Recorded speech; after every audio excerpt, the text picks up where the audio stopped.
We can never be too sure with what's in store with our future. So we have to be ready, we have to be prepared. But it's not enough to be just street smart. Because it pays to be MoneyWise.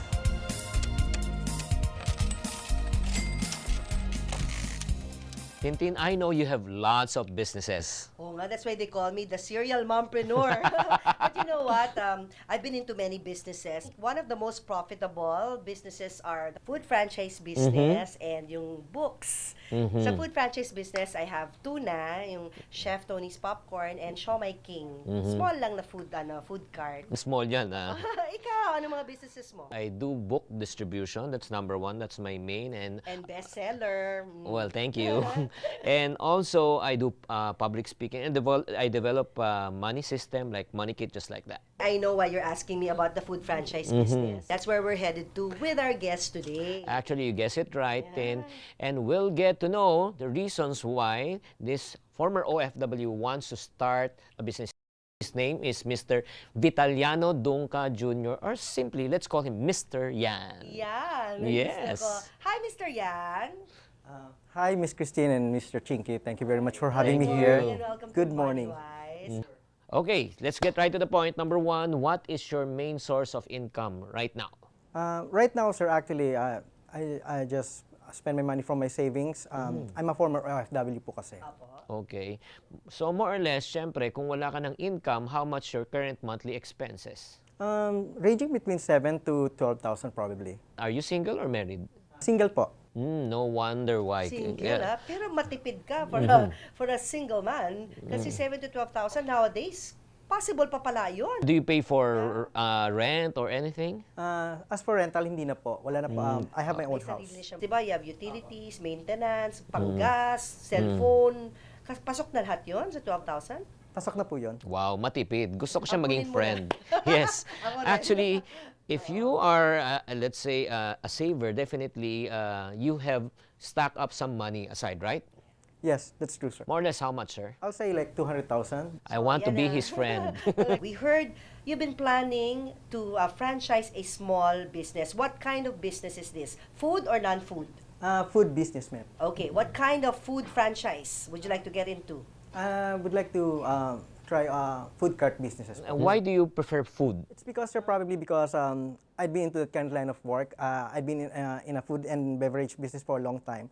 So, nandun yung passion ko, nandun po yung skill ko. Ayun. So, yung passion mo into marketing food or cooking food or eating food? Overall. All kasama of na the po lahat. above. All of that Very good ka applies. dyan. Bakit franchise? Why not put up your own business? Yung from scratch. I would like to try do franchising po because I would like to stick with names kasi iba po kasi pag medyo kilala na sa market yung mga brands eh. Do you have a specific location already? Sa feasibility ko po kasi maganda dun sa school na malapit sa amin. Napag-aralan mo na ba how much capital you need specifically for this food franchise business? Based on my research po, it depends po kasi sa franchising po. Some ranges between 50 to 80,000 and some go as high as 300,000 po. What will you prefer, the low side or the high side? Doon po muna ako mag-start sa small because it's safer. Will the business of franchise be the best investment for Mr. Yan from his earning as an OFW? That's one thing we have to figure out later in the show. Let's consult our friends from Security Bank regarding this.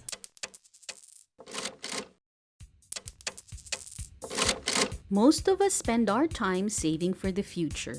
We might as well invest our hard-earned savings into something that will make it grow without having to work that much eventually. But before we jump into any kind of investment, we must first determine our objectives. Before you invest, determine what is the return objective. Is it simply wanting to earn some form of regular interest, or is it something like you want some capital appreciation in the process? Those are two distinct objectives. We must also consider the risks that go with it. There isn't really any safe investment. Some may be a little more safe than the others. Government bonds are typically safer, as you would expect that the government will always honor its obligation. There are several types of fixed income securities that you can choose to invest in, from treasury bills, retail treasury bonds, fixed rate treasury notes, global peso notes, and many others. each with its own term, interest rate, and payment periods. There are also risks. Even if it were a government debt, if for some reason the value of the bond goes down, at that point when you choose to sell, there may be some principal losses. So it's not completely safe. How does this actually work? The value of a bond is dependent on the future cash flows that you receive from it. If, for example, you buy a bond that pays you an interest rate, let's say, of 5% per annum, the risk is if interest rates move up, let's say tomorrow at the earliest, and it's for the same tenor, if you will, interest rates move up to 6, then you would say, my 5% investment is not as good as the 6. In that sense, the price drops, and if you choose to sell, you have already lost money. This is where fixed income security gets into the picture, or shall we say, investment. Fixed income securities, it's a debt. It's an obligation of a borrower in the form of a bond. It pays a fixed coupon, that's why it's fixed income, and for a predetermined tenor. Right now, what we see in the market are easily tenors of 5, 7, and 10-year bonds. Acquiring a fixed income security may sound grueling and demanding for most of us, but the process and requirements can be really plain and simple. We would ask you to fill up a client suitability questionnaire. In that questionnaire, we determine your profile. What kind of investor are you? Are you a risk taker, or you're one of more the risk-averse investors? We look at your requirements. What are the objectives of the investment? Depending on the profile, we could offer you different kinds of fixed income instruments. Whether you're a yuppie in your 20s or a retiree, you can always choose your preferred investment with a fixed income security. Please do drop by any of our branches and open an account. Have the branches call our team here directly in Treasury and Fixed Income Securities Division, and we would be willing to offer you a wide set of choices when it comes to fixed income instruments.